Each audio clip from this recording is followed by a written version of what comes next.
just so everybody who is in the room. Oh, thanks for recording that. So I'll go ahead and start. I'm Taylor Larson, and I'm the coordinator for the Oregon Agricultural Heritage Program. And I'll kick it over to Robin. Hey everyone, I'm Robin Meacher. I'm the Conservation Easement Specialist for the Oregon Agricultural Heritage Program. Thanks, Robin. Lois. I'm Lois Loop. I'm one of the commissioners on the program and hope to be here the entire time. Great. Amanda. Good afternoon. I'm Amanda Lowe. I'm the OAHP appointed tribal representative on the Oregon Ag Heritage Commission. Thanks, Amanda. Ellen. I'm Ellen Ingemels. I'm the OWeb admin support for OAHP. Thanks, Ellen. Doug. Doug Kramer. I'm appointed by ODA to the Oregon Agricultural Heritage Commission. Great. And I'm going to pause real quick to ask Ellen a question. Can you send Laura her Zoom link again? She was just texting saying she can't get in. Thank you. And can you also send one to Eric Hartstein, Ellen, please? He doesn't have one. Thank you. Okay. Great. Ed. Good afternoon. Ed Contreras, Commissioner appointed by Oregon Department of Fish and Wildlife. Ed. Stephanie. Good afternoon. Stephanie Page, Deputy Director at OWeb. And Nancy. Hi, everyone. I'm Nancy Duncrock. I'm the Department of Land Conservation Development appointee on the commission. Thanks, Nancy. And then Laura looks like was able to join us. So Laura.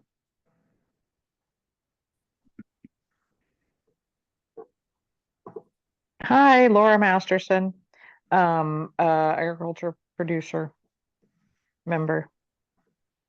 Laura, glad you found us.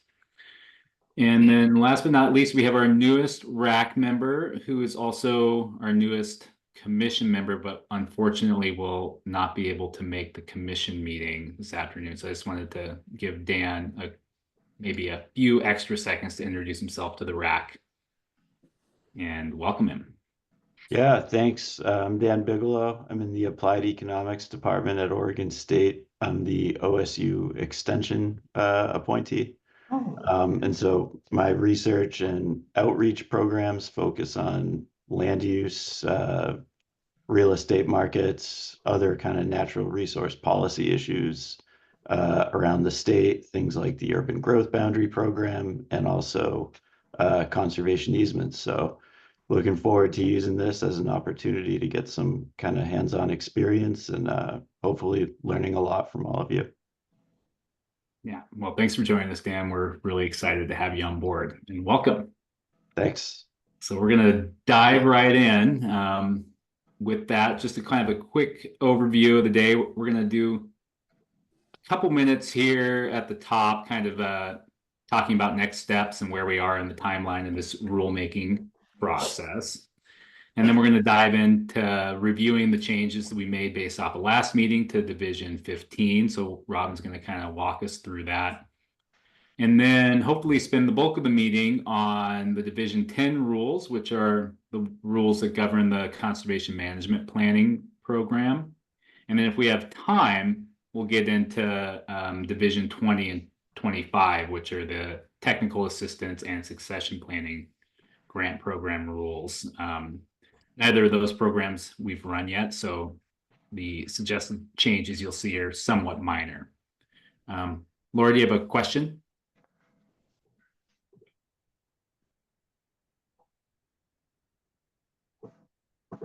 Okay. Well, feel free to jump off mute and ask your question if. Oh, sorry about that. I had a question about the agenda. Yep.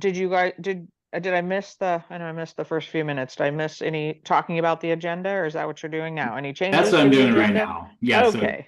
Fabulous. I just had a question, if now is the right time, about the public comment, because I would think I was a little confused. it seems like usually we have public comment about what we're talking about before we have the discussion. So I was a little confused about why the only public comment was after we were having the discussion. Yeah, so it is a little strange in that usually with business meetings for the commission, we have it at the front end, and with RAC meetings, which we are now the RAC, we're not the commission. The way it's done at OWEB is those happen at the end of the meeting. And so we've just been kind of following agency protocol on that. I don't Okay. know if Eric Hartstein or Renee have more to add on sort of the rationale for that, but feel free. Yeah, I to- don't All right. think it's on yet. Yeah, Laura, the typical order that we've been using for RACs is to have public comment at the end so that folks can hear the discussion and then provide feedback on, oh, you are now contemplating this adjustment as an example. Make sure, consider this as staff are going back and doing follow-up work from what they heard in your discussion as a RAC.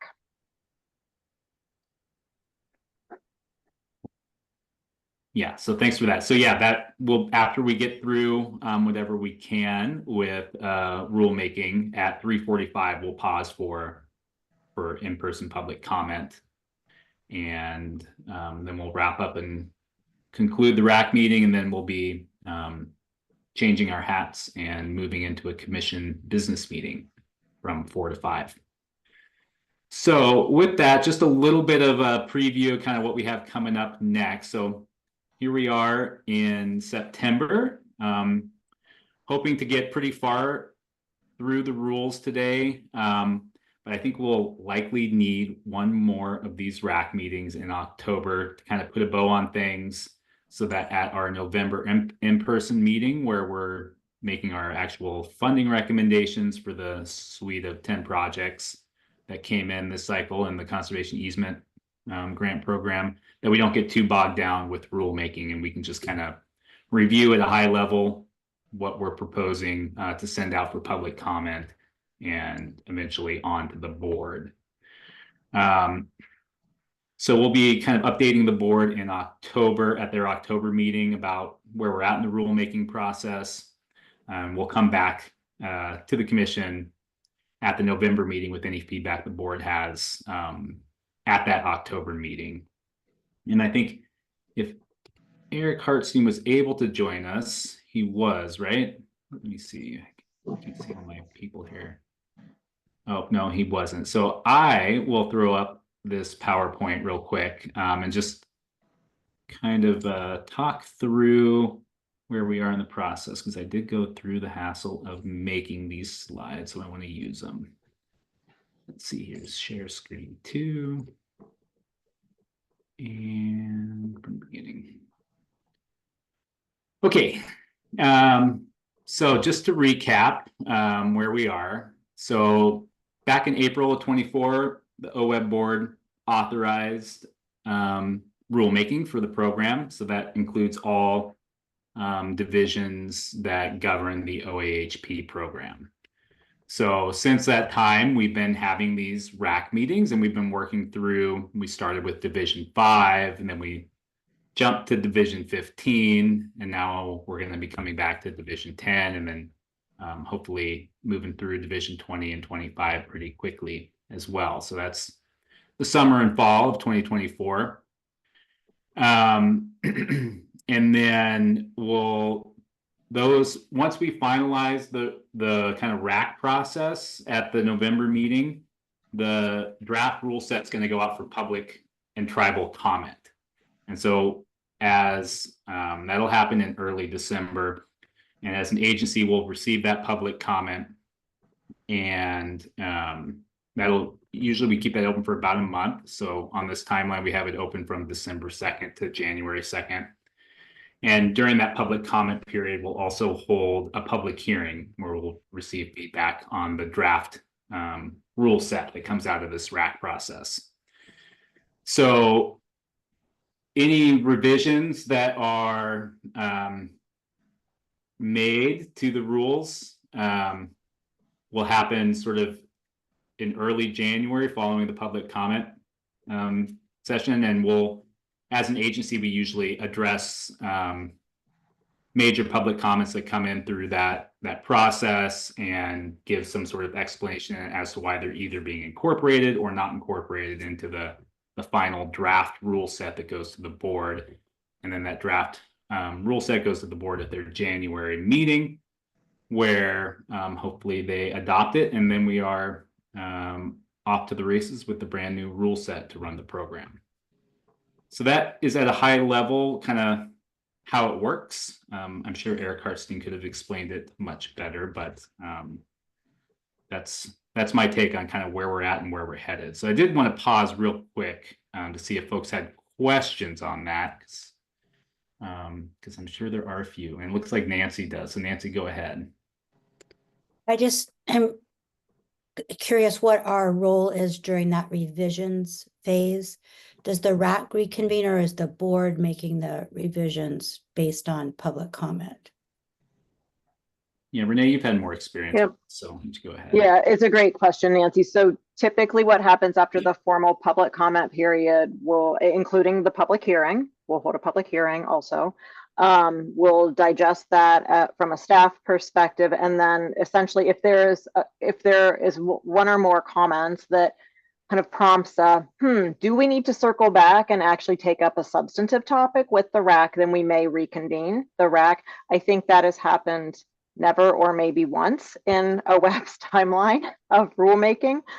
So typically what happens is we will package that up in a staff report to the board of laying out, here are the comments we received, here is the proposed approach, either proposing an edit for the board to consider from a staff perspective and the rationale for why. We'll share that information back to you in your role as RAC, which is different. You're the RAC, not commissioners, certainly for informational purposes, but typically there isn't an ongoing role for the RAC. It just goes to the OWEB board.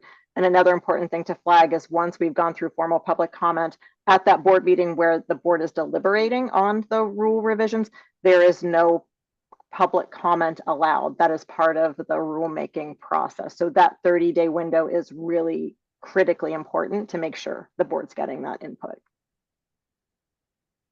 Great, thanks for that, Renee. Other questions on process? We'll see if there's anything I missed. Please clean up. Yeah. And looks like Eric was able to join us, so we actually have an expert in the room if folks have questions.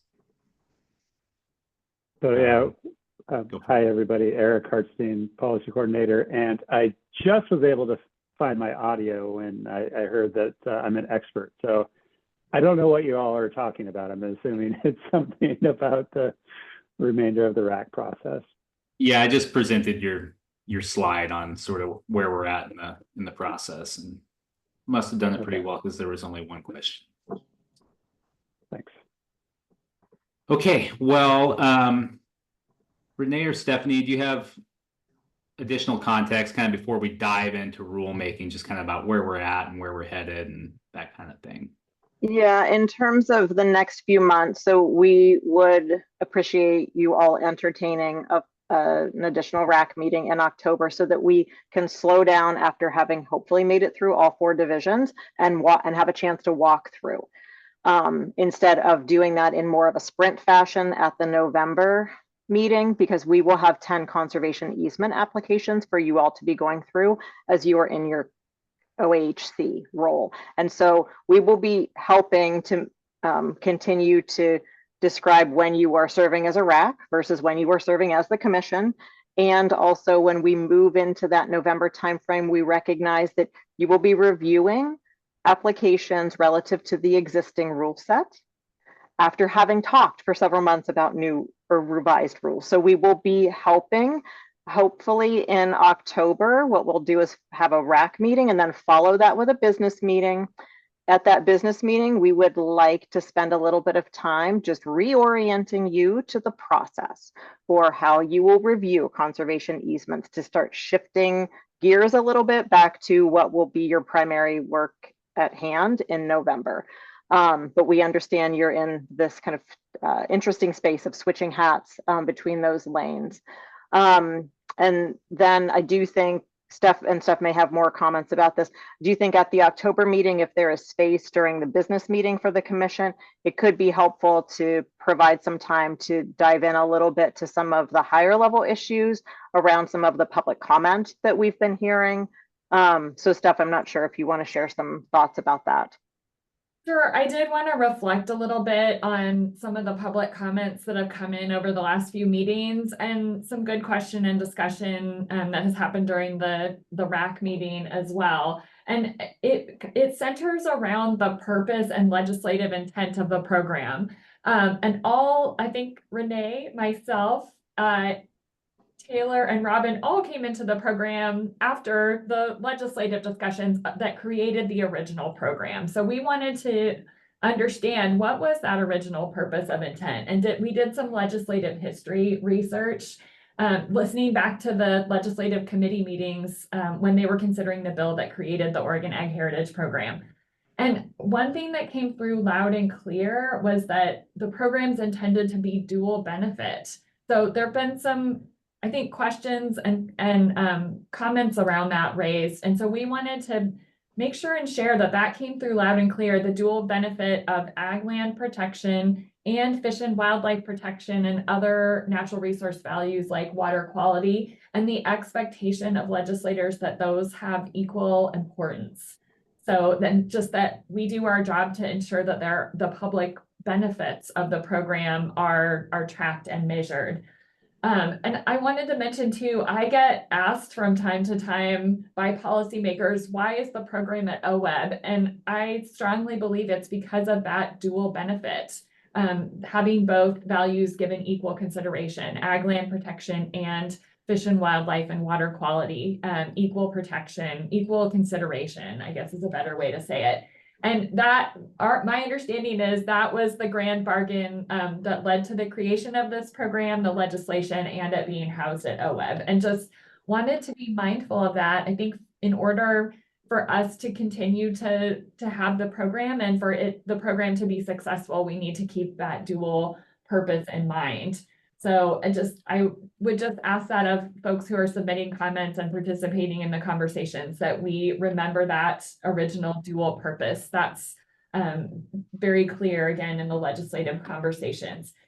And I also wanted to mention there are a lot of different issues being raised in the comments, and I think it is starting to feel a little bit, and I'm trying to think of what is the best airplane analogy. I think the program staff have done a great job of flying the plane while continuing to build it.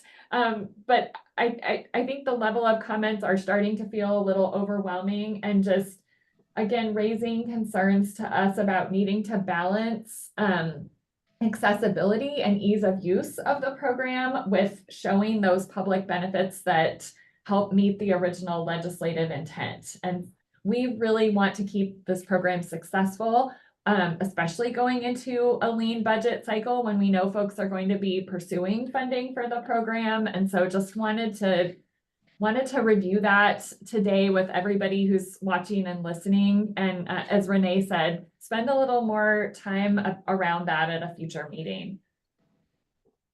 Yeah, thanks, Steph. And one piece that we're mindful of is the commission is in your role as a RAC currently.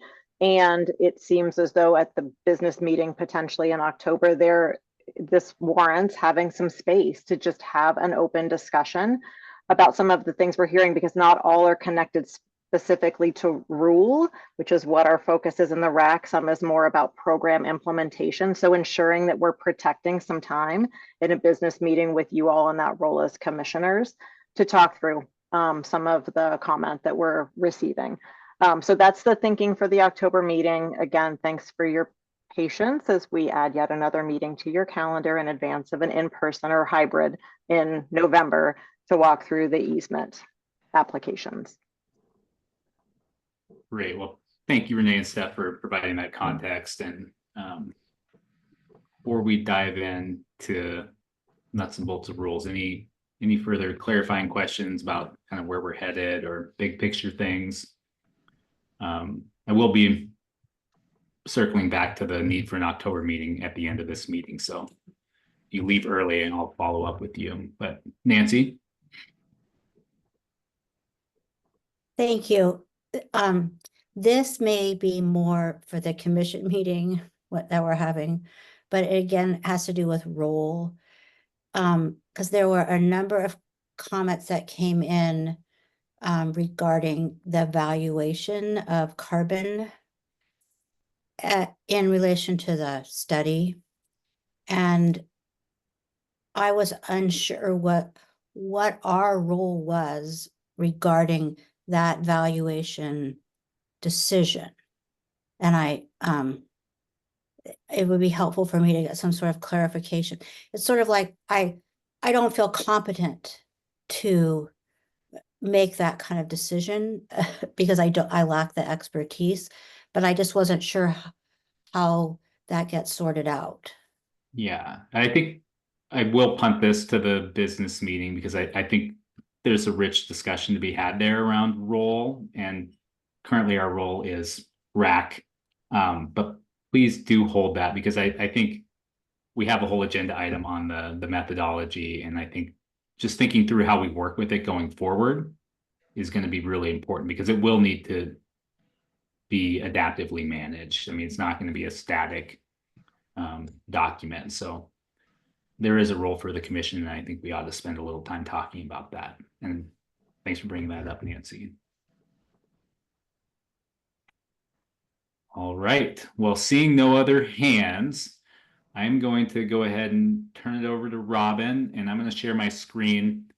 Just a couple of things that are going to be a little different at this RAC meeting than the last one. So we had requests for a clean version of the rules that is a little bit easier for folks to track. So I am going to be sharing the clean version, and I have the marked up version, so I can throw that up at any point in time if people have questions about what changes were made, but I'll kind of be talking through those changes. And we also had a request for some kind of summary of what changes have been made thus far and sort of a rationale around that. And so we attempted to do that, at least for the evaluation criteria around Division 15. And I'm going to go ahead and share that. And I think Robin's going to walk us through that. So let me do that. Okay, can people see the you could make it a little bigger. Okay. How's that? That works well for me. Okay. Okay, thanks, Taylor. So as Taylor mentioned, we are diving into just going over the edits made to Division 15, which is the Conservation Easements and Covenants program.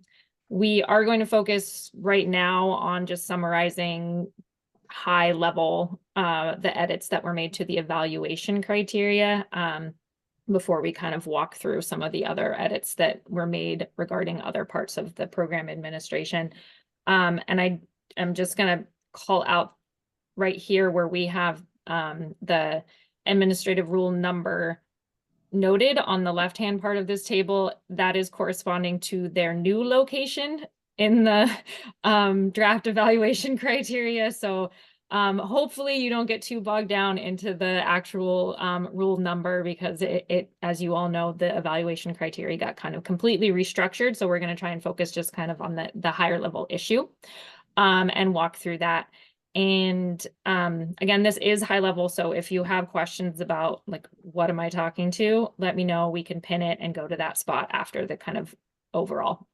So kind of the first thing that we really have adjusted is in the first evaluation criteria, which talks to significance of the agricultural and natural resource values of the property. And so we did, in the proposed evaluation criteria change, we kind of just further specified what regional significance means in the context of the working land property. And we added content from other spots of the evaluation criteria, kind of brought those into the conversation around significance, and then provided some more specific examples of parameters for what that significance is. And so that's kind of, I think the conversation around that was focused on, you know, this is one of the primary considerations we want to have when evaluating it. So it's best to have a little bit more context in the actual criteria itself as to what we're looking at regarding regional significance. And so that kind of did help us as we went through the rest of the evaluation criteria. So for the second one, where we talk about the extent the easement or covenant will be protecting farming or ranching, we ingested those considerations essentially to include the two primary factors. That's the reduction of conversion and fragmentation of agricultural land, and then supporting the ongoing use of property for agriculture. So really kind of reduce the factors in there, but kind of tried to bring them up into those core factors of what an easement can do to protect farming and ranching, and then looking at it from that perspective. And then our next eval criteria was pretty much the exact same consideration, but the extent the easement would protect natural resource, fish and wildlife habitat and water quality. And so the biggest change here, not the biggest, but the primary changes here where we removed reference to management plans and the evaluation criteria around this. You'll see later on, we have some places where we added, because we did hear from the RAC that we wanted maybe not the considerations addressed in the context of a plan, but still wanted to get at how those values are talking to each other in the context of evaluation. So I'll get to those further down in this list. And then also in that section, we added reference to the stewardship practices that maintain soil health and moved the consideration of certain other plans. So that's the reference to Oregon Conservation Strategy, agricultural water quality management plans, some of those third-party plans, if you will, not OWEB developed plans, but some of our other state agencies and other groups that do a lot of conservation prioritization and mapping and modeling and produce these plans that we can really, our applicants use to develop kind of the way they look at projects from a significance and just how they prioritize their work. So we did move that consideration up into significance because we thought that it really did speak to that. And then we just also want to point out in that one that we adjusted that one to be more inclusive, recognizing that certain regions might have their own plans that could really provide value in describing the regional significance that we just might not be aware of. So we just wanted to make it clear that we, it's kind of an open space for people to refer to plans that have real meaning and value to their areas.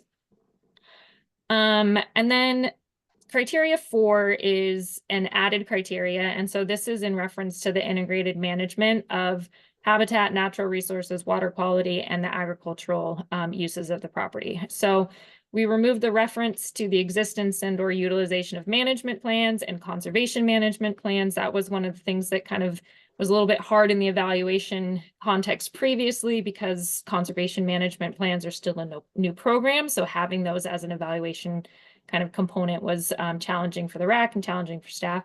So the adjustment there is we adjusted that criterion to instead focus on the project as a whole, supporting integrated management of the different resources across the property. Next criteria is we clarified agricultural outcomes and investment gains. There's some great RAC discussion last time about like, what are we getting at here? What are we really trying to talk about when, and again, this was a statutory evaluation criteria, so there wasn't really the opportunity to just say, let's get rid of it. So we did spend some good time talking about what that could mean. And kind of some reconfiguration of what that looked like. So we relocated language regarding contribution of the parcel to the ag land base and the significance of the parcel's associated operation up into that significance section. Again, thinking those spoke more to the overall significance of the property and the operation and could better fit in that discussion at the top.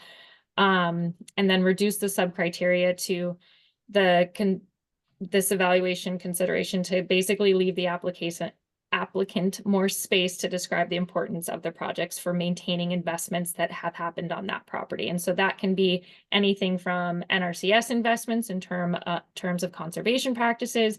It could be something that is funded through another state program in terms of ag irrigation infrastructure. So we left it a little broad, but also kind of tried to define it into like, we're talking about actual investments on the property that have some sort of uplift either for the agricultural uses in operation or for the conservation and fish and wildlife habitat or other values there. And then we also, in the next criterion, this was a pretty simple one. We just, in the context of capacity and competence of the applicant, we just removed effective governance as part of that evaluation consideration, recognizing that that's a little bit hard for us to really dig in deeply in the context of the criteria. And so those considerations can kind of play out in a different space when we have a project in front of us. And almost done. The next one was, there was this one we really just removed. So there was the, and this is where our numbers get a little bit wonky again, because of that just readjustment as to how these criteria look now in terms of their numbering. But there had previously been the criteria about the potential for setting an example, and we removed this as an evaluation criteria. Again, recognizing that this is somewhat speculative and just a challenging thing to bring into a objective consideration for these projects. And then again, back to the conversation about conservation management plans, we clarified the relationship between conservation management plans and conservation easement grants. So this is very much in the context of the OAHP Conservation Management Plan grant, which we will be talking about soon in Division 10. And so we removed that as a consideration here, the existence and implementation of a conservation management plan. Just to clarify, these are separate programs. They can work complementary, but we're not looking at our conservation and easement covenant grant applications really that tied to the conservation management plan existence at this time.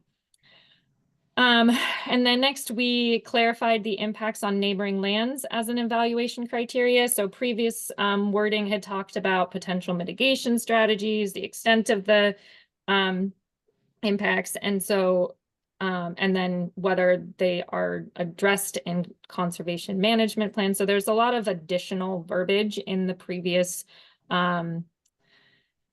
evaluation criteria related to impacts on neighboring lands. And so we adjusted that criteria to strictly match the statutory language around this. And so now it asks about the existence and extent of impacts of just the conservation easement or covenant on neighboring landowners or operators. So we separated out again the kind of tying of conservation management plans to this program and this criteria, and just more aggressively match the statutory language on the criteria there. And then we did have a discussion at our last RAC about the possibility of adding a criteria related to impacts to local communities and tribal engagement of these projects. And so this 1698015000909 is in our attempt to address the conversation and the request to have a criteria of that. So this is an added criteria that speaks to that conversation. So it is new for you all to be seeing it in this new draft, but so that was where that criteria came from, was based off of discussion at the previous RAC about wanting to kind of capture a space for local community and tribal engagement with the project. So that was a quick run through of the evaluation criteria, high level. I don't know if the track changes or the clean version is really going to be the best place to work through any questions folks have about that if they do, but we can get to that. And then I wanted to just run down some quick other high level to kind of help us move quicker through the walkthrough of the specific changes, but some other adjustments we made to Division 15 in general was very similar along the lines of throughout all of them of trying to simplify language and match statutory language where it needed to be, and then also just make clarification. So some of the other things, bigger picture things we adjusted was adjusting the purpose of conservation easement and covenant grants to better match the statute. And again, this is a carryover of kind of all the work we've been doing on Division 15. So this doesn't necessarily reflect just the change from previous last RAC meeting to this RAC meeting. This is more of a kind of encapsulation of everything that we've addressed in Division 15.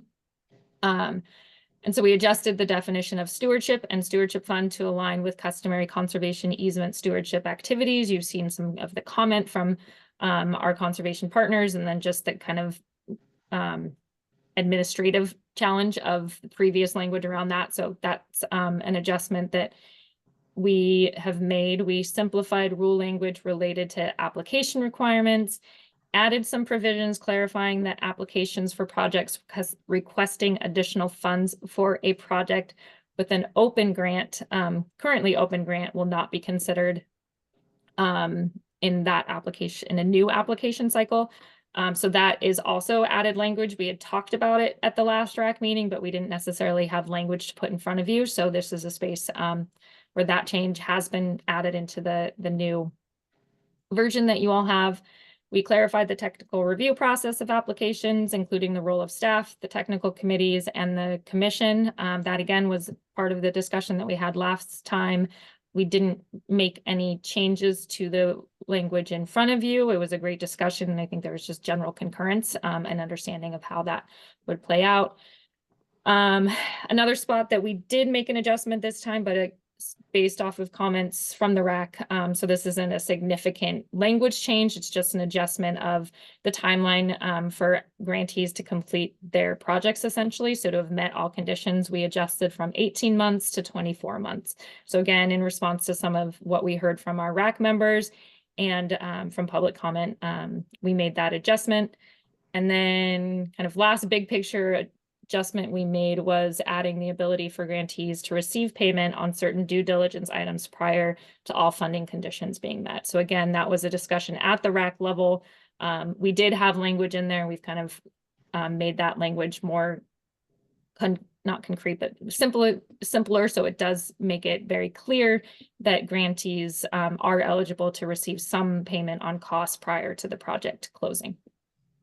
So that was a lot. And happy if folks want more detail on any of those, or we can kind of walk through them one by one if people want to do that still. I think I'll put it to Taylor and Renee as well, if that's something we want to do, if folks don't have significant questions or comments at this time.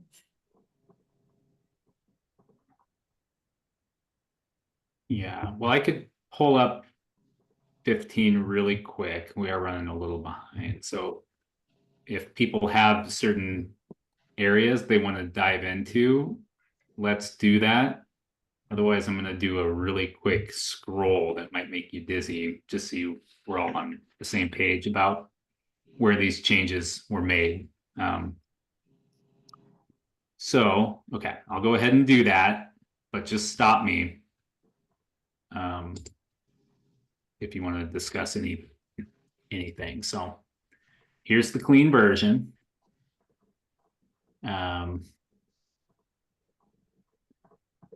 So yeah, I'm just gonna, just so people see it. Here we are.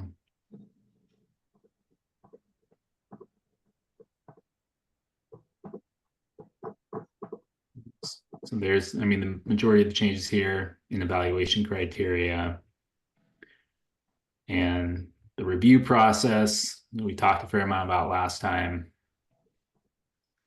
I'm talking about roles, the public involvement section, how the funds get distributed, our compliance and enforcement language, grant reporting requirements, payments, conveyances, and periodic review of rules and waivers. Great, and I'm not seeing any hands, so any thoughts before we move on to Division 10? I know we spent a lot of time on this last time.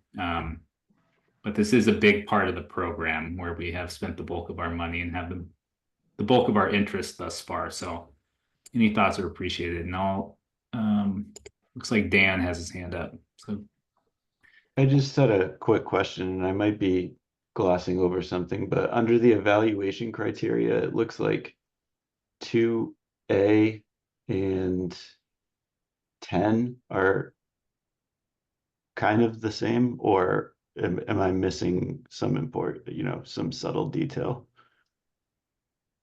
let me pull it back up so everybody can see it.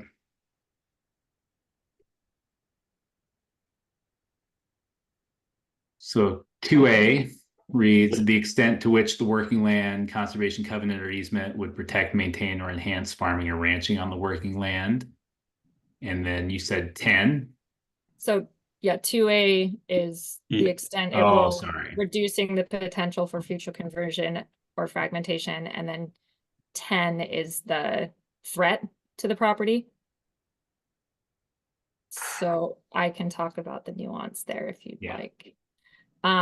So 2 is focused on like the proposal in front of us in terms of like the conservation easement project. So from the context of to what extent is the easement proposal looking to reduce subdivision of the property? Or if there is certain subdivision allowed, how does that factor into the protection of the property for farm and land, for farm uses and reduce the fragmentation of that? Looking at what types of potential practice or uses of the property are being restricted so that you don't see the conversion of the agricultural land. So 2A is focusing on what is the proposal of the easement project doing, and then 10 is looking kind of beyond just the specific land trusts and their proposal and looking at more regionally and contextually, what is the threat to this property of actually seeing fragmentation and conversion? Is there an active land use proposal that's looking to subdivide it? Is it being considered for being added to the urban reserves? Is the current landowner looking to sell it? So they're kind of looking at two different things there. One is how is the project looking to address? And then 10 is what is the actual threat and what is the level of that threat to the project property of being converted into another or fragmented into another use. Okay, got it. Yeah, so 2A is more about like how effective is the proposal going to be at mitigating 10? Exactly. Okay, all right. Thank you. Yep. Any other thoughts on Division 15? Okay. Wow. Well, great. So we'll continue to get this cleaned up. You'll see it. I mean, it'll be part of the package at our October meeting. Then obviously you'll see it again in November.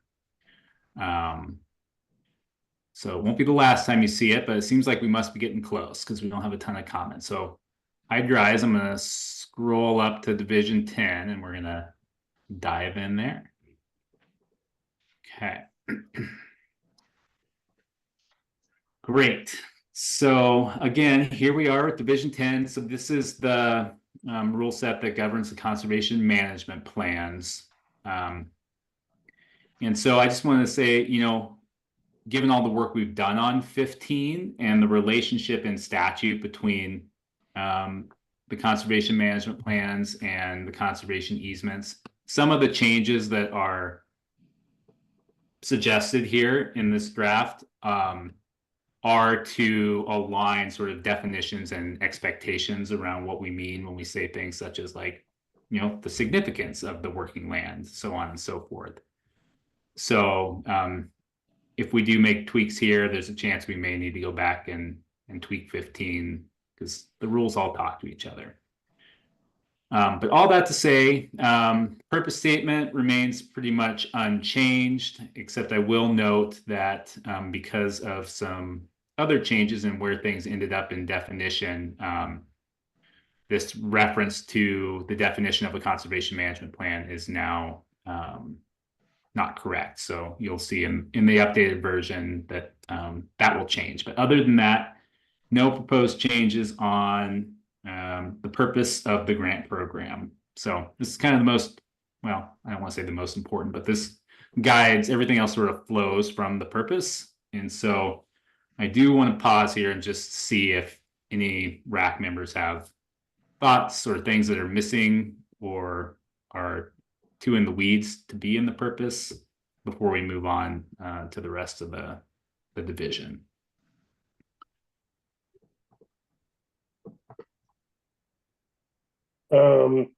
I got a question, Taylor.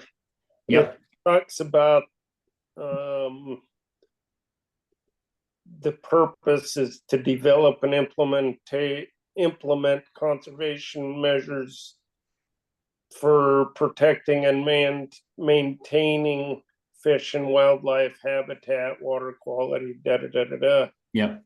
And yet a lot of what we're doing is to mitigate CO2 in the atmosphere or mitigate for global warming. How is that going to get, or are you planning on marrying those additional purposes in there, or explain that to me a little bit, I guess. Sure. So I think you're referencing the funding that came to the program through the Natural and Working Lands funds that has a purpose, like an additional purpose of mitigating for and adapting to climate change. And so when we talk about the way we're implementing these conservation management plans, one of the things we are looking to pay for is expected carbon sequestered through different conservation practices. We didn't necessarily see the need to change the purpose of the program because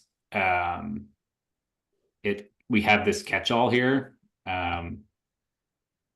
So, you know, it's to implement conservation measures or other protections for maintaining or enhancing fish and wildlife habitat, which is something we pay for in our methodology, water quality, which is something we're paying for in our methodology, and other natural resource values, which encompasses carbon sequestration. So it's not to say that we can't add that or like specify what we mean by other natural resource values, but it would be beyond the statutory language of the purpose of the program. And so it would, this would be the time and the space to have that discussion if it feels like it's core enough to the work that we want to do, that it ought to be here front and center in the purpose.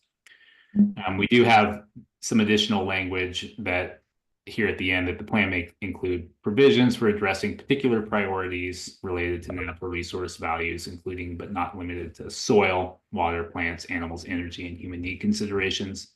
And a lot of the carbon sequestration practices that we'll be incentivizing through the conservation management plans are really like soil health practices to a large extent, is where the carbon sequestration benefits are coming from. But Hey, I do think Taylor. it's what do you think about that, Doug? Really quick, I want to flag in Division 5, because of the strong interest of the OWEB board in perpetuating their climate evaluation criteria through all of the programs under the board. We did in Division 5 rules incorporate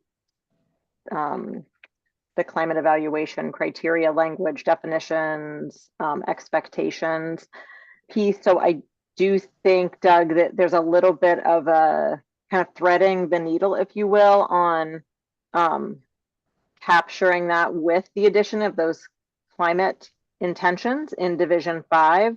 And that will be a great way, I think, to match up to this Division 10 purpose with the Natural and Working Lands funding squarely in mind. And this commission could recommend going, or this RAC rather, sorry, could recommend going even farther if you so desire.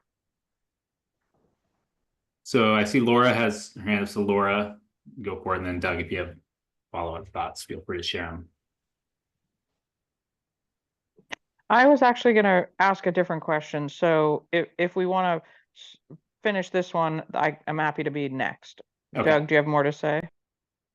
No, I don't think I do. I'm still trying to wrap my mind around it. I like what we got. It just feels weird that we're emphasizing the carbon sequestration when it's not really mentioned in the purpose, but I do like what we got here. So not sure I'm ready to make a big deal of it. Just wanted to ask. Yeah, well, it's always a challenge when we get, funds coming into the program that have additional considerations. And I think that is the value of at least keeping this other natural resource values language in there, even if we were to add something about carbon, because, we very well may have other types of funding that are consistent with the purpose here come into the program, and we want to be able to meet producers' needs on that front. So, yeah, I appreciate that thought, Doug. We'll see what we can do with that, and others feel free to share your thoughts on that front as we go through the rest of the rules. Laura? Okay, thank you. My question was really about sort of in the spirit of the grand bargain that Stephanie referred to earlier. I'm not sure. Seems to me like this first sentence should say, implement conservation measures or other protections for protecting ag land and enhancing fish and wildlife habitat, blah, blah, blah, blah, blah. Because there's really nothing in there that says protecting ag land, and that's part of the grand bargain, is not just the fish and wildlife habitat, but the actual fundamental protection of ag land. Yeah, well, so let me think this out with you. So, I mean, the end of that sentence says, in a manner consistent with the social and economic interests and ability of the agricultural landowner or operator. And so I guess my read of the current wording of this purpose statement is that the conservation management planning tool within the Ag Heritage Program is to implement conservation measures on farmland, whereas the conservation easement tool is to do the protection, and both are there to promote the agricultural viability. But what I'm hearing you say is maybe we ought to get that agricultural viability piece a little more front and center within the purpose of the CMP program.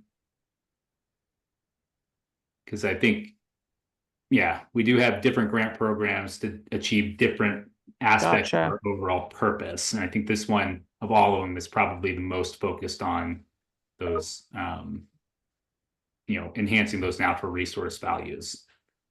Okay. Yeah, I can see that.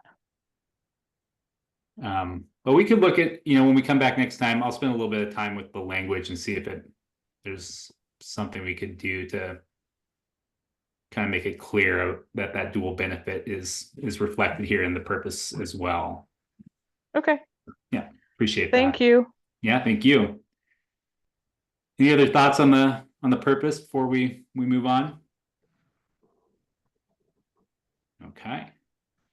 Well, feel free to share them when they come to you. So in definitions, the only real change we made here is we moved number 3 here. So this used to be up in Division 5, the definition of a conservation management plan holder, and just felt like it was more appropriate to have it down here in the division that actually talks about conservation management plans, because it doesn't really matter who a conservation management plan holder is in any other division of the rules. So just flagging that. And again, please raise your hand or stop me if you want to have a discussion on any particular change as we're going through this. So then ineligible applicants, this used to be called just eligibility, I think. So we changed it to eligible applicants in order to be consistent across the divisions as to what we're calling this section. We changed the rule or the language around C. So C used to read not-for-profit organizations other than state agencies. And we changed the language because we wanted to match exactly what is in statute. Because when rule and statute don't speak to each other, statute's going to trump anyway. And so it created just a little bit of ambiguity around who an eligible applicant would be. And so we thought it best just to plop in the statutory language around eligibility to remove any confusion on that front. Other than that, no major changes in eligible applicants. We added in a section called eligible properties, and this was again to match the formatting that is now existent in Division 15. And you'll see I made an error here when I was building this, in that I didn't change the language, but it should read eligible properties for conservation management plans or working lands as defined in statute. So that change will be reflected in a future version of this draft. Yeah, nothing like making edits in a public meeting. So appreciate public comment for catching that one.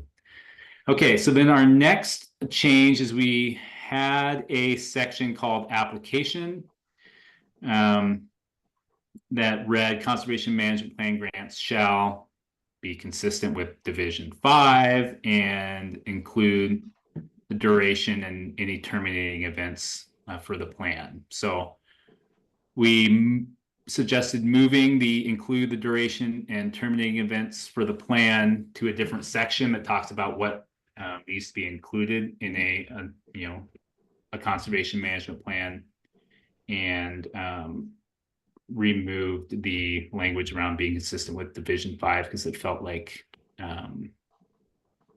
just kind of obvious and no need for its own section. And so then the next section is match contributions now. And the only change here is in 1, it used to read all applicants shall demonstrate that some portion of the proposal is being sought as match. And we just changed that to be more consistent with other OWEB language. So now it reads all applicants shall demonstrate that some portion of the application is being sought as match. So again, pretty minor changes on that front. Then section 60 here was called conservation management plan activities. And again, in order to be consistent with what we're doing in other divisions and really what the rules are speaking about, we changed it to use of funds. And and so 1, funding may be utilized to develop, implement, carry out, or monitor conservation management plans. And again, that comes from statute. And then 2 is, I think, an area we might want to pause and have a little bit of a discussion about. So originally this said, if there's a stream on the project, then the planning process must present the agricultural landowner or operator with alternatives that address the local agricultural water quality management plan area goals and place and time of plan preparation. And B, if the program pays for plan implementation, the selected alternative must address the local agricultural water quality area plan goals at the time of implementation. So in order to reduce confusion around what we mean by a stream, we suggest this simplified language, just that the application must address how the conservation management plans will address the local water quality management plan or management area plan goals, full stop. This language is not from statute. This was something that the RAC originally thought important to specify that needs to be in an application. But I think we ought to spend just a little bit of time because we have gotten some public comment around whether or not this is needed and how important this is to the RAC and the program's mission. So do any RAC members have thoughts on the proposed change to 2, and I guess whether or not we ought to keep it? Amanda. Just be a clarification question for my part, I suppose. Must is very strong language. Is it a guarantee that there is an ag water quality management area plan for every proposal that we're going to receive? Or should it be an if applicable? I wish Teresa were here. Who's usually here and is our ag water quality management plan expert. But my understanding is that just about every corner of the state has an applicable ag water quality management plan to them, whether or not they're in an area where any of the specific practices that are recommended are relevant is somewhat unknown and a bit of an interpretation, I guess, of the plan, but it definitely extends beyond just perennial streams. Right. These are the ODA plans, right? Correct. Yeah. Okay. And so then my follow-up is, why are we specifically only calling out these plans and not any other relevant land management plans? Is it the only thing that exists statewide specifically? Well, I think part of it is that, water quality is in our purpose. And so, having something tangible there makes sense. But I'm going to turn it over to our RAC member who has by far the most expertise in these, Lois, who has her hand up, and maybe she can shed a little bit more light on it. I think at the time that we were originally discussing this, the idea was that this ought to at least be mentioned when we were talking about the overall analysis of the land. And that you're correct in that, anyway, used to be that the entire state was divided into agricultural water quality management plan and the goals. And I think that if we touch on it lightly so that we know that it's something that has to be considered and looked at, but not necessarily put needs and requirements in, but to at least take a look at the water quality management plan that happens to be there for that particular area and to compare it with the area that we're talking about, I think is the lightest way probably to put it. I appreciate that clarification. I would stir the pot a little bit by adding that, for example, the Umatilla Indian Reservation has its own water code that is in addition to the ODA local management plan. So for example, there is private fee interest within the reservation boundary that could be eligible for these programs, but that is also subject to the tribal water code in addition to the ODA plan, just to muddy the waters for you, metaphorically. Okay. So that could read then the application must, or some other softer language, address any relevant, what was your terminology? Tribal water code. Water code. And that's just for the Umatilla. I'm not sure about other reservations within the state for their terminology. Okay. What's a helpful rabbit hole to look into? Appreciate that, Amanda. You got it. Yeah. Renee, you have some thoughts Yeah, on I that? think just a pin for us as staff with follow-up on this. I do think there could be helpful language that is broader, creates a bigger tent around state, tribal, other relevant plans that relate to water quality from other programs that we might be able to draw on instead of just singly focusing on the ODA plans. Those have value, and to Amanda's point, I think we can create a space for some other plans that might be able to borrow some content from other rule sets to get at that broader tent, bigger tent. And also, thank you, Renee. Also, if we already have a USDA program on that particular land that is addressing the water quality, then we need to take those into account also. Yeah, and I guess so having it here in rule, I mean, how this is reflected on the ground, it just means that there's going to be an application question no matter what that basically asks this. We have lots of other application questions that aren't dictated directly here in rule that are sort of built out of what's in the evaluation criteria. So maybe when we get down to the evaluation criteria, we could think whether or not 2 is needed if it's, you know, clearly articulated what we're looking for to evaluate these projects, because then that will end up as an application question either way. Does that make sense? I think so. And if we then we could do sort of that broader look in the evaluation criteria that looks at, you know, multiple aspects of water quality and the associated plans. Yes, that makes sense. Okay. Cool. Well, thanks for that. Super helpful. We will do something with that. So I don't see any other hands. So I guess we'll move on to terms of payment for conservation plan, management plan implementation. So I didn't make this change, but I think I have a note to myself suggesting that we actually move the terms of payment directly below conservation management plan components.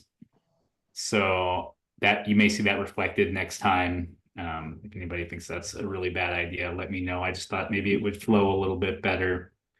But basically these terms of payment are both directly from statute. So there's really not much to do here. I think it is worth discussing for a second, you know, what these terms are, because it is pretty unique to this program, and it creates a bit of a challenge in implementing the program, both from, you know, the agency perspective, but then also from the producer perspective and the plan holder's perspective. Because what we're saying is that if you want to be paid to implement a conservation management plan, that plan term needs to be at least 20 to 50 years long, that planning horizon.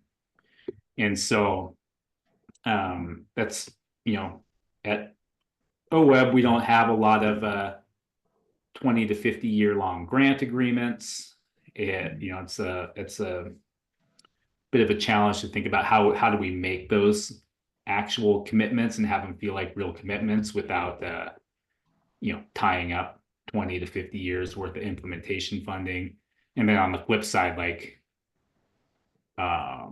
it's a lot to ask of a, you know, of a producer to sign up for what they feel like is potentially a, you know, a really long-term commitment. So just when we're rolling this program out, we're going to have to really be clear and pretty nuanced as to what we mean around these 20 to 50 year terms and what that, you know, what sort of a commitment producers and plan holders can expect from us as an agency, and what we're expecting from producers and plan holders as far as commitment levels go. So all that to say, the proof will be in the pudding, and we're going to kind of have to figure that out on and how we roll the program out. But this language here is directly from statute, so not much to do with it at the moment.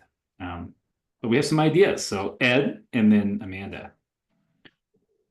Yeah, I was just going to clarify. So these those dates are in the statute, correct? The 20 to 50 years. Yeah. Yes. Yes, they are. And then so my second question is it assumed the payment would occur over a 20-year lifespan, or do we need to dig into that further? Yeah, so I mean, it again, quoting statutes from memory and public meeting is dangerous, but something it does say if the term for payments for implementing plan must not be for, or something like, must not be for a term of less than 20 years or more than 50 years. And it says annual payments. So annual payments over a 20 to 50 year period. And so Okay. we're working with DOJ to figure out what that actually means for a grant agreement and how we can do that in a way that signals commitment without, again, tying up 50 years worth of implementation funding on one project, which could, be our whole pot of money. And Sure. none of us will be here in 50 years. So, yeah. That's a non-answer to your question, Ed, but it's something we're working on. Amanda and then Renee. Renee can go first if it'll help with Ed's. It probably will help clarify, so go for it. Well, a bit, knowing that we are in uncertain territory, not only for the reasons Taylor mentioned about the statute says 20 to 50. We understand that our typical processes don't work that way. And I think equally, if not more importantly, that is potentially overwhelming for an operator to sign on for in coordination with a plan holder. And we currently have these one-off slugs of funding. And so all of those things stacked together are making us think hard about how do we structure this in a way that provides enough certainty over a time horizon that is workable given the funding, while we still need to be kind of true to the statute around the planning piece, I believe. But we are going to need, and this is not the responsibility of you all as the RAC, unless you want to put more specifics into this. But as we think through program implementation for the CMPs and balancing this, we are absolutely going to want to talk to you as commissioners about this is our thinking. How does that square with kind of the straight face test for you all, and getting public comment on that from really important partners who are going to be working on rolling this out with landowners or land operators.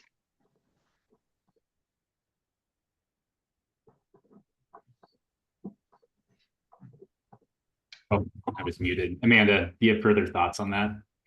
Just one that may or may not be useful. I'm wondering if it would alleviate some of the heartburn over the length of these terms to add a stipulation into this section about like a mid-management review after 10 years or some kind of review every 10 years if it is a 50-year management plan, just to, provide some flexibility. And that maybe the continuance of funds is dependent on that decadal review of the plan. Yeah, okay, I'm gonna make a note here. And then also, I mean, we do have a section further down about mutual modification and how that works. But it might be useful to have some language up here in the terms of payment as well, just so it's clear. But I'll make a note of that and we'll circle back to see what makes sense after we get through the whole rule set.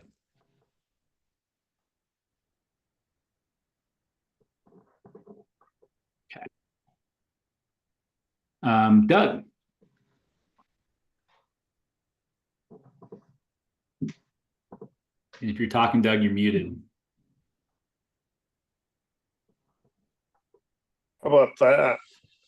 Anyways, I was going to bring up a little bit of historical perspective on this.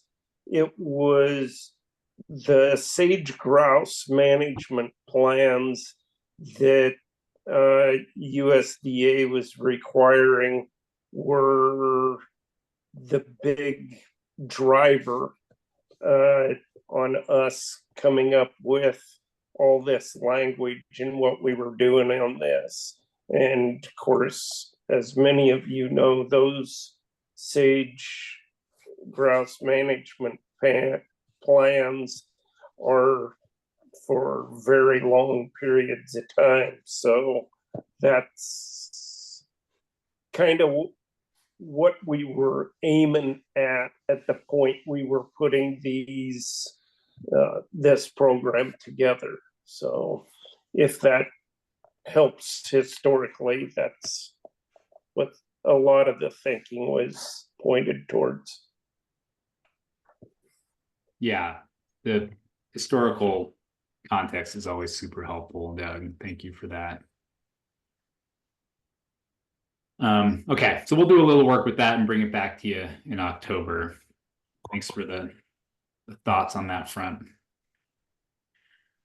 Okay, so the next section is kind of like, it's called Conservation Management Plan Components, and it is what it sounds like. It's basically what we mean when we say Conservation Management Plan. So at a minimum, a Conservation Management Plan must include. And so I think some of these are from statute, but the majority of them are from rule. And so we do have quite a bit of ability to tweak here. So engage your brains and see if this feels like what we actually are looking for. So number one is basically from statute. So they need to include a summary describing how the Conservation Management Plan meets the purpose of the Oregon Agricultural Heritage Program. Pretty straightforward, makes sense. The next one, again, pretty minor, the contact and location information for the agricultural landowner or operator and Conservation Management Plan holder. 3 is relevant background and context of the working land and operation. 4 is inventory, including site characteristics and current management. 5, short and long-term social, economic, and conservation goals of the agricultural landowner or operator. 6 is a resource analysis and identification of resource and management concerns. So I think we did receive some public comment around this being a bit ambiguous as to what a resource analysis is. So just a note on that front. 7 is identification of potential plan activities and a justification for the activities that were selected for implementation. 8 is the implementation plan, including a budget, which is kind of an important aspect of the plan if we're going to pay for its implementation. 9 says, if applicable, a maintenance plan for infrastructure associated with the plan that may affect neighboring lands if not maintained over time. 10, the expected agricultural, fish or wildlife, water quality, or other natural resource outcomes and related social outcomes of the plan once implemented. 11, how the conservation management plan will be monitored and managed. So this actually used to read how it will be evaluated and managed, and went ahead and changed the wording to monitored and managed because that matches the language in statute. So again, just a little minor tweak to note there. 12, provisions that provide for flexibility and allow for mutual modification as necessary to reflect changes in practices or circumstances. So that's directly from statute. 13, a conflict resolution protocol for the agricultural landowner or operator and the conservation management plan holder, if the grant program would fund the implementation of the plan. And 14, the duration or terminating event of the plan, which again is from statute.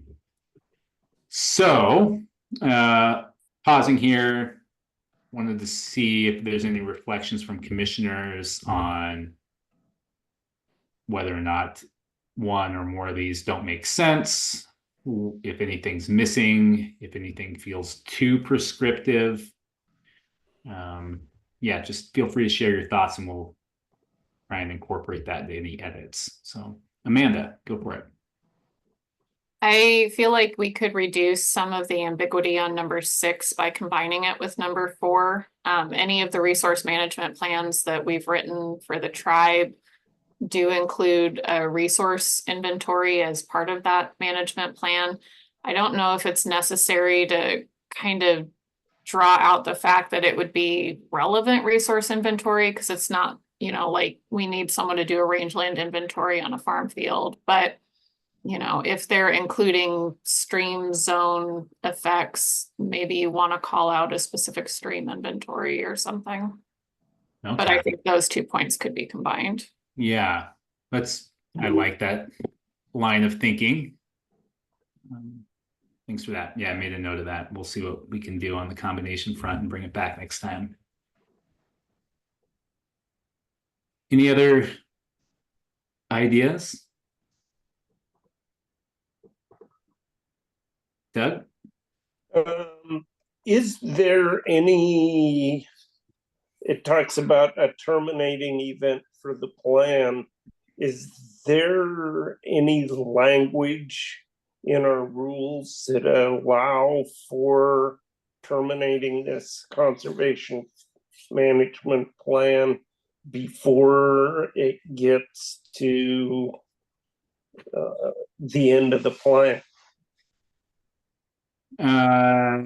Let's see, in rule E, I think there is, and I'll just, while I'm looking for to speak from like program management and how these grant agreements are going to look. I mean, basically folks are going to, we can pay them to draft the plan and then implement the plan, and then, you know, people's time to monitor the implementation of that plan. And so those will, once they're implementing the plan, those are annual payments. So they implement the plan for a year, they do X, Y, and Z practices, and then they submit for a reimbursement to OWEB. So if the plan were to be terminated, then that would, I don't see how it wouldn't. It would lead to a cancellation of the grant agreement, and then there would be no future payments for implementation of the plan.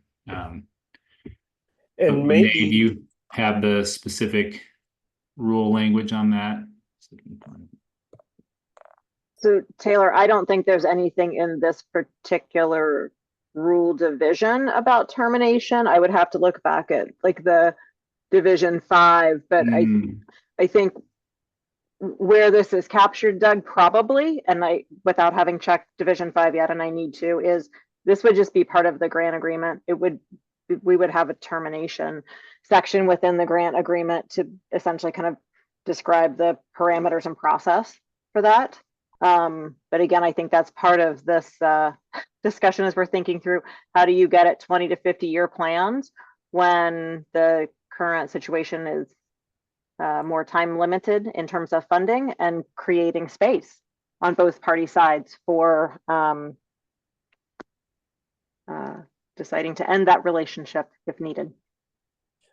And I agree with you, and that's why I was wondering, not only should there be a way for the operator to terminate the agreement if it doesn't, you know, it shouldn't be easy, but if it's not working out, then the operator wants to terminate the agreement, there should be a series of steps they can go through to do that. On the other side of the coin, if us or OWEB decide that what they're doing, you know, the goals of the plan aren't what the state and the public want to pay for anymore, then there probably needs to be a way for them to get out of it. But I'm just not sure how that language would look. But it's probably important that both parties have a way of terminating the agreement if necessary. Yeah, and I think what complicates it a little bit, Doug, is that there's really 3 parties involved, right? There's the plan holder, there's the operator, and then there's OWEB. the plan Yep. funder. And so I think 14 here is speaking to, you know, the agreement between the plan holder and the operator as to, you know, what the duration of that plan is and how they could go about terminating the agreement between each other. Our agreement as OWEB is with the plan holder, and that's through a grant agreement, which is another section of the rules. And that would have, like Renee was mentioning, its own termination language that would likely be tied to the, I mean, if the plan gets terminated between the plan holder and the plan operator, it would likely lead to that would be a terminating event for the grant agreement, I'm sure. They are sort of separate but related agreements. Understood. Yeah. Okay. Amanda? I think since our goal is to help the applicants and the operators actually maintain these for 20 to 50 years, a component that we could add into the mix is an adaptive management process, you know, whereby you follow the implementation, monitoring, evaluation, reevaluation cycle, just to help provide some of that flexibility, knowing that conditions change, priorities change, or even, you know, metrics for success can change along the way. Yeah. So maybe getting some adaptive management language here in 12 under new provisions that provide for flexibility and allow for mutual modification as necessary. Yeah, like a process outline or something. Yeah. Okay. That's helpful. Yeah, I agree. Because I think, yeah, it can feel, I think, a little scary on its face value to just see, oh, I'm signing up for a 20 to 50 year plan and going to be tied into that, where that is definitely not the, I think, intent of this program. Okay. Thank you. Any other thoughts before we move on to the really fun section, evaluation criteria? Okay, here we go. So you'll see there are quite a few changes here. A lot of them, as I mentioned at the top, were to stay somewhat aligned with the changes that have been made in Division 15. So a lot of these discussions we've had, and these are different programs, and thus, you know, the evaluation criteria ought to be different where it makes sense. But for instance, when we're talking about the significance of, you know, the agricultural, natural resource, and related social values of the working land, in my mind, at least, it makes sense for us to mean the same thing, whether or not we're talking about funding a conservation management plan or a conservation easement. But that line of thinking is open to discussion, and so feel free to jump in on that. But that is some of the rationale between a lot of these proposed changes. So you'll see here, number 1, I won't read out the whole thing, but this is basically the same as Division 15. So we moved a fair number of sub-criteria up here to describe what we mean by significance, because in the old rule set, we just said 1 without any subs. And so it was a very open to interpretation around what significant agricultural, natural resource, or related social values are. So we did our best to spell that out, and that is spelled out here. So if folks have thoughts on significance, it is tied back to what we talked about in 15, but feel free again to share them here, and we would make the changes probably on both fronts. Okay, so then in number 2 is, again, this is directly from statute. So the extent to which implementation of the plans would protect, maintain, or enhance farming and ranching on working land, including how implementations of the plan would, and then this is not from statute, but has been in rule, would maintain or improve the economic viability of the operation, and B, reduce the potential for future conversion or fragmentation of the property and surrounding working land. So that's that one. And again, stop me as I go through, because I'm gonna try and move through these if there's no area for discussion at a relatively quick clip, but I'll keep an eye on hands. So 3, again, the top line here is from statute, the extent to which implementation of the plan would protect, maintain, or enhance significant fish or wildlife habitat, water quality, or other natural resource values, including, and then we had moved some things around. So this is our best shot at capturing, again, a lot of discussions that came from Division 15, but including protecting, maintaining, or improving the quality and connectivity of plant or wildlife habitat on and around the working land, and B, utilizing land stewardship practices that maintain or enhance soil health. So that is 3, but A and B are not from statute. Those come out of previous RAC discussions. Okay, and then what is number 4. So 4, again, directly from statute, the extent to which implementation of the plan would protect, maintain, or enhance significant agricultural outcomes or benefits from other related, anyway, there's a little bit of a typo here from the track changes version, so sorry about that, or other benefits from other related investments. So apologies here, this one's a little hard to read on the clean version because of the translation from the marked up version. So it would just stop here at other related investments. Okay.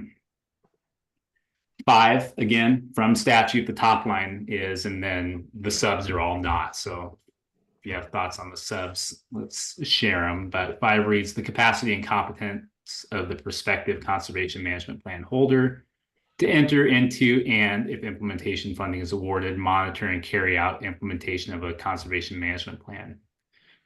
And so this includes things such as the financial capability to manage the plans over time, the demonstrated relevant commitment, expertise, and track record to successfully develop, implement, or carry out and monitor plans, and the strength of the conservation management plan holder as measured by effective governance. So those are examples of evaluation criteria that lead to application questions, getting at that kind of top line criteria. Okay, not seeing any hands, so I'll keep moving. 6, again, 6 is basically all from statute. So the extent to which the benefits to the state may be maximized based on A, the ability to leverage grant monies from other funding sources, and B, the duration and extent of the conservation management plan with a preference for longer term agreements if implementation funding is awarded. So, and that is, yeah, again, from statute, so probably not much to do there. 7 is a bit of a change, and the change is, oh, actually, I did want to stop on 6. I'm sorry. So here, this following the comma is not from statute. So the extent to which the benefits from the state may be maximized based on, and then B, the duration and extent of a conservation management plan. So the language with a preference for longer term agreements if implementation funding is awarded. I thought it would be good just to spend a second here, do a gut check. Is there a preference for a 50-year plan over a 20-year plan? Is a 30-year plan better than a 20-year plan? Or do we see them all as equal? Yeah, do any RAC members have thoughts on that?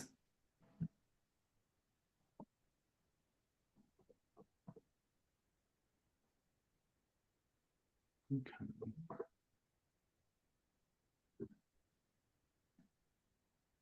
You're going to take that as a bit of a ambivalence around whether or not we care if there are the length of the plan. So Amanda, thanks for bailing me out. You had a thought, and then Ed. I'm not ambivalent. I'm just trying not to dominate the conversation.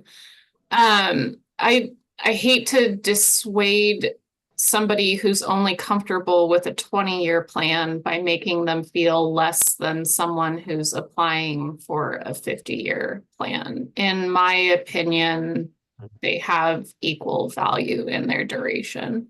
So if we had two plans come in, but only enough money to fund one, and one was for 50 years, one was for 20 years, but I would preference it based on the value of the plan rather than the duration. So I think in 6B, I would take out the second part of it with the preference for longer term agreements. I don't know that it's necessary to call that out, in my opinion. Others may have other opinion.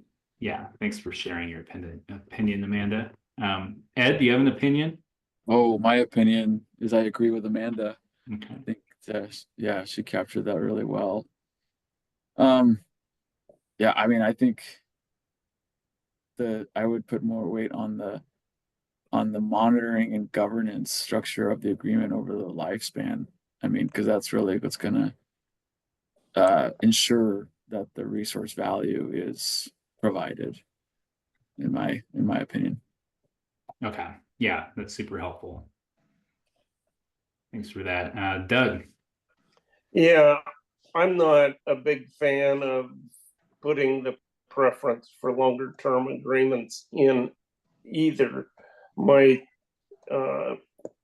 reasoning might be a little different. I just think sometimes we might prefer a 20-year plan over a 50-year plan, depending on what the plan looks like. I mean, because we don't know what we don't know, right?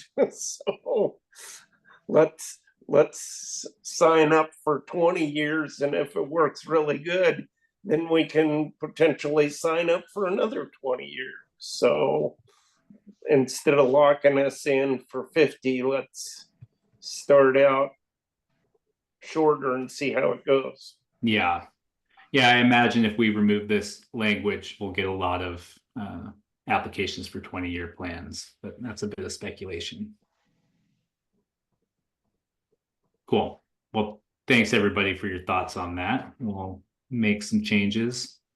Oh, and just a flag on 6, we, based on conversations and just the challenge of evaluating the criteria, we removed what used to be 6C, which was the potential for setting an example that will encourage additional working lands projects.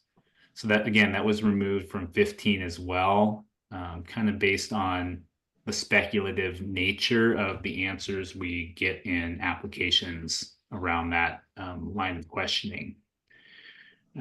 So it's not that it's not necessarily important, it's just something that's really hard to evaluate at the time of application. If people have thoughts or strong feelings on that, we could always add it back in. Hey, Taylor, we have about 5 minutes until public comment. Yeah. Okay. So 7, again, made a few changes here to 7, but only to better match the statutory language. So 7 is the extent and nature of the plan impacts on owners or operators of neighboring lands. So this used to include some subs about a plan for communicating with neighbors and operators once the CMP is in place, and a maintenance plan for infrastructure, and a plan for dealing with the impacts if it's not maintained over time. So I guess we removed that language based on mostly on discussions we had around Division 15 around the need for such prescriptive evaluation criteria around the interaction with neighboring landowners. But again, maybe a CMP is different and we want to be more prescriptive. So don't want to gloss over that, but we do need to have at least the top line in here as we have it now, because that comes from statute.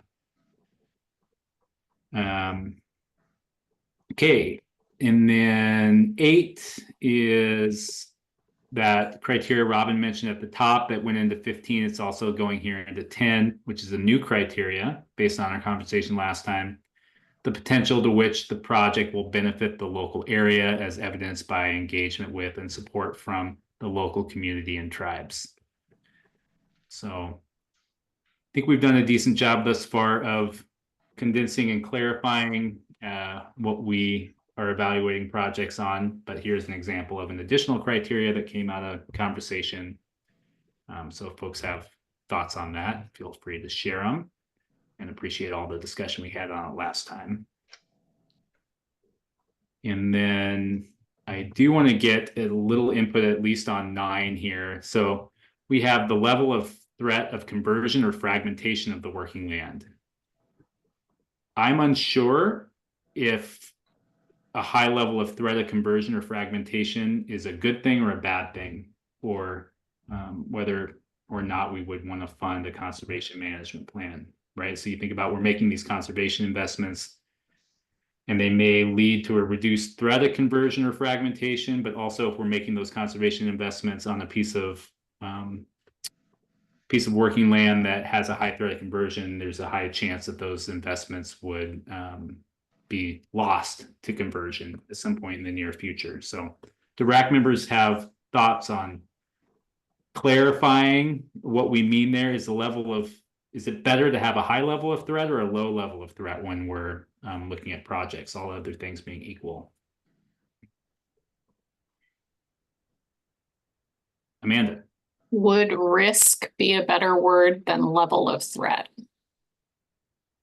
Maybe, but I still, I guess, would have so the risk of conversion or fragmentation of the working land, I still don't quite know which would be better when I'm facilitating the evaluation discussion around okay, all things being equal, is it better if the risk of conversion is higher or lower? Okay. But yeah, risk maybe. Lois, did you have something to add? No, because I found myself in the same situation you're talking about here. And in fact, if there's a risk of fragmentation, then let's go ahead and jump in. But no, if there's a risk of fragmentation, are we confident enough of the future to actually put our money into it? So I think that's a little difficult to draw a distinct answer to, because I can look at it either way. Yeah, I think it's pretty clear with the conservation easement program, the higher the level of threat, the more potential valuable the project is. But with these management plans, it's a little more unclear. Laura?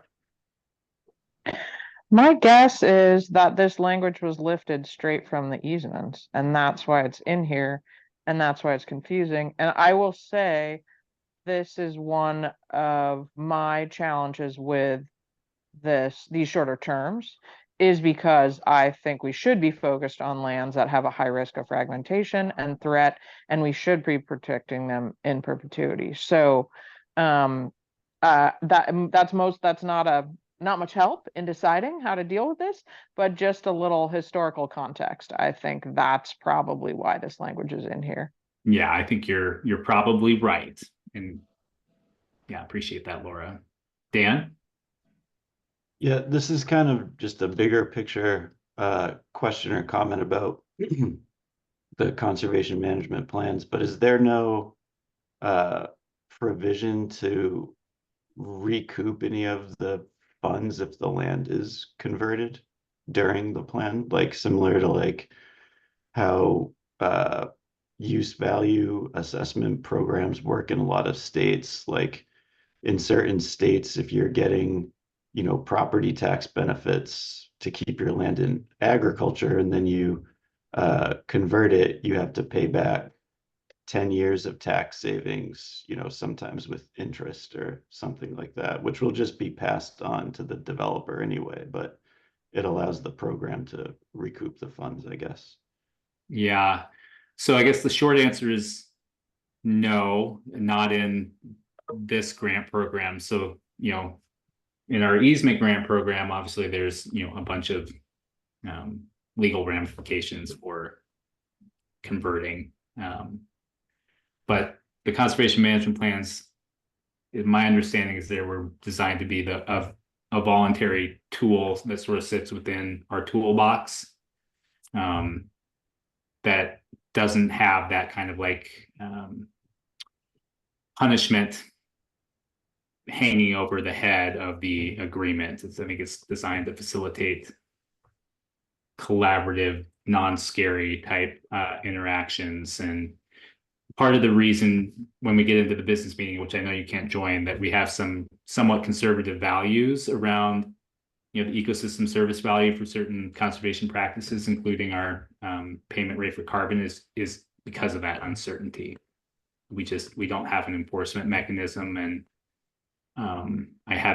there hasn't been a strong push to develop one in this particular program. Does that answer your question? It does, yep. Okay, yeah, thanks for that. Okay, so what I'm hearing is we don't know on 9 here, and that's fine. I very well may try and take it out if that's the case. And if anybody feels strongly about leaving it in and specifying by what we mean by it, then let me know. Otherwise, you may not see it in the next version of the rules. Okay, I know we are about, let's see, we are at public comment. So just a preview, we'll revisit this in October. The rest of the rule set, there's not much to talk about. The technical review and funding process matches Division 15 basically exactly. Same with grant agreement conditions. That there's a little bit to talk about there, and we'll dive into it. And then I think we will have a little bit to talk about here on the mutual modification front. So we didn't make it quite as far as I was hoping. My bad. It's always harder to move through this and leave space for discussion than I imagine it's going to be. So I'll follow up with some scheduling on that front, and we will finish 10 and we'll breeze through 20 and 25 next time, and just really appreciate everybody's participation in this. So with that, I'm going to stop sharing my screen. And let's see, where is Ellen here? Yes, Ellen. So do we have folks for public comment? We do. And Megan's hand is already up. So Megan, I'm going to click the button and allow you to talk, and then you have 3 minutes. Thank you so much. This is Megan Kemple. I am Executive Director of Oregon Climate and Agriculture Network, and I'm commenting on Division 10, covering the Conservation Management Plan grants that you've just walked through.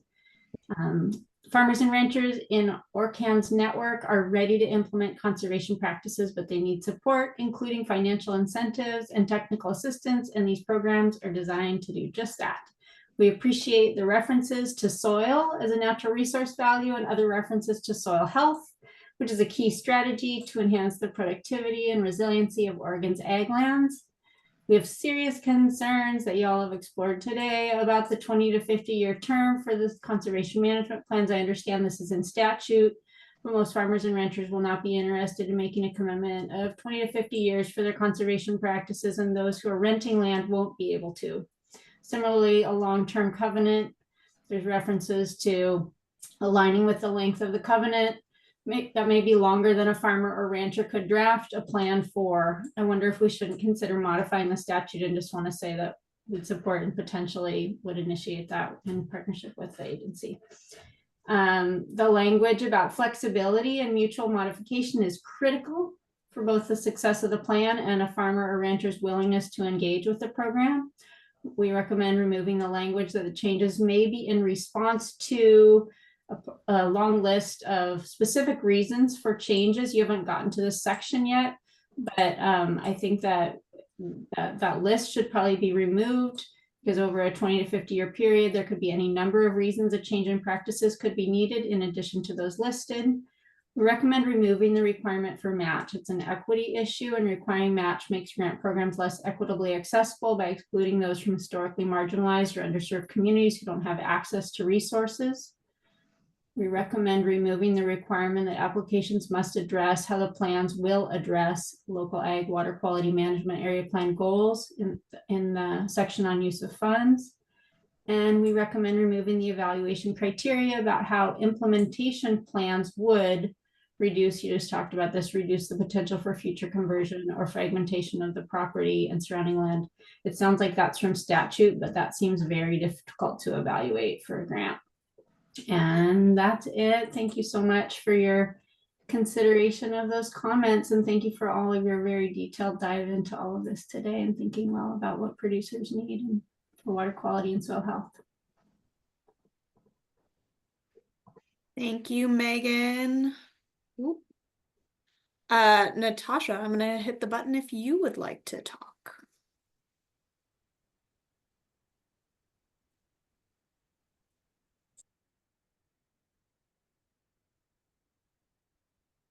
Okay, Natasha is not unmuting herself, so I'm gonna go on to Nellie. Nellie, you can now talk.